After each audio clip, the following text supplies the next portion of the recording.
سوچنے کی بات ہے کہ قرآن کے ساتھ ہمارا سلوک کس طرح ہو۔ مسلمان بھائیوں، دنیا میں اس سمے مسلمان ہی وہ خوش قسمت لوگ ہیں جن کے پاس اللہ کا کلام بالکل محفوظ، ہر طرح کی کاٹ چھاٹ اور عدل بدل سے پاک اور ٹھیک انہی کے شبدوں میں موجود ہے، جن شبدوں میں وہ اللہ کے سچے رسول صلی اللہ پر اترا تھا۔ اور دنیا میں اس سمے مسلمان ہی وہ بدقسمت لوگ ہیں جو اپنے پاس اللہ کا کلام رکھتے ہیں اور پھر بھی اس کی برکتوں اور اپار نعمتوں سے محروم ہیں۔ قرآن انسانوں کے پاس اس لیے بھیجا گیا تھا کہ اس کو پڑھے سمجھے، اس پر چلے اور اس کو لے کر خدا کی زمین پر خدا کی قانون کی حکومت قائم کر دے۔ وہ اپنی پیروی کرنے والوں کو عزت اور طاقت دینے آیا تھا۔ وہ انہیں زمین پر خدا کا اصلی خلیفہ بنانے آیا تھا،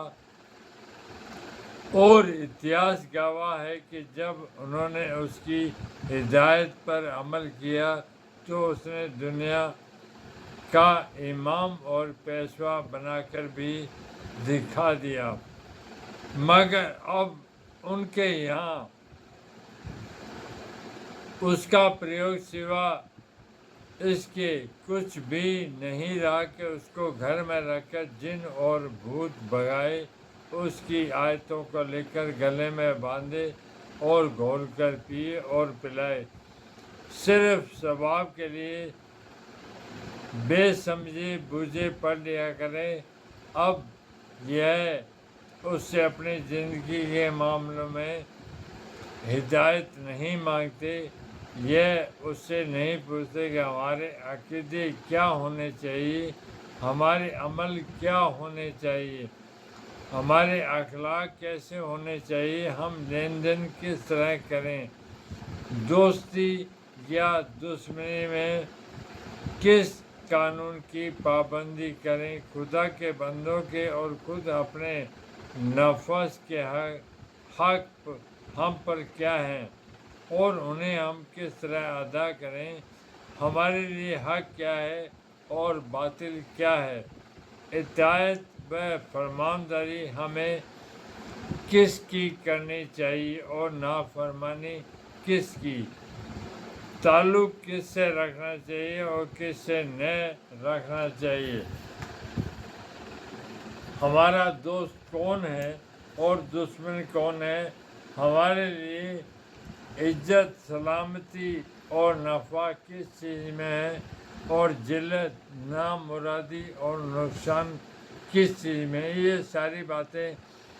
اب مسلمانوں نے قرآن سے پوچھنی چھوڑ دی ہے۔ اب وہ خدا سے پھرے ہوئے دنیا پرستوں سے، کافروں اور مشرکوں سے، گمراہ اور خود غرض لوگوں سے اور خود اپنے نفس کے شیطان سے ان باتوں کو پوچھتے ہیں اور انہی کے کہے پر چلتے ہیں۔ اس لیے خدا کو چھوڑ کر دوسروں کے حکم پر چلنے کا جو انجام ہونا چاہیے وہی ان کا ہوا، اور اسی کو وہ آج ہر جگہ ہر ملک میں بری طرح بھگت رہے ہیں۔ قرآن تو بھلائیوں کا سر چشمہ ہے، جتنی اور جیسی بھلائی آپ اس سے مانگیں گے وہ آپ کو دے گا۔ آپ اس سے محض جن بھوت بھگانا اور کھانسی بخار کا علاج اور مقدمے کی کامیابی اور نوکری کے حصول اور ایسی ہی چھوٹی چھوٹی تچھ اور بے حقیقت چیزیں مانگتے ہیں تو یہی آپ کو ملے گی۔ اگر دنیا کی بادشاہی اور روئے زمین کی حکومت مانگو گے تو وہ بھی ملے گی، اور اگر عرش الہی کے قریب پہنچنا چاہو گے تو وہ آپ کو وہاں بھی پہنچا دے گا۔ وہ آپ کے حوصلے کی بات ہے کہ سمندر سے پانی کی 2 بوند مانگتے ہو، ورنہ سمندر تو دریا بخشنے کے لیے تیار ہے۔ بھائیوں، جو مذاق اور ظلم ہمارے مسلمان بھائی اللہ کے اس کتاب کے ساتھ کرتے ہیں وہ اتنا بچکانہ ہے کہ اگر یہ خود کسی دوسرے معاملے میں کسی دوسرے آدمی کو ایسی حرکت دیکھیں تو اس کی ہنسی اڑائیں بلکہ اس کو پاگل ٹھہرائیں۔ بتائیے، اگر کوئی آدمی حکیم سے نسخہ لکھوا کر لائے اور اسے کپڑے میں لپیٹ کر گلے میں باندھ لے اور اسے پانی میں گھول کر پی جائے تو اسے آپ کیا کہیں گے؟ کیا آپ کو اس پر ہنسی نہ آئے گی اور آپ اسے بیوقوف نہ سمجھیں گے؟ مگر سب سے بڑے حکیم نے آپ کی بیماریوں کے لیے شفا اور رحمت کا جو بے مثال نسخہ لکھ کر دیا ہے، اس کے ساتھ آپ کی آنکھوں کے سامنے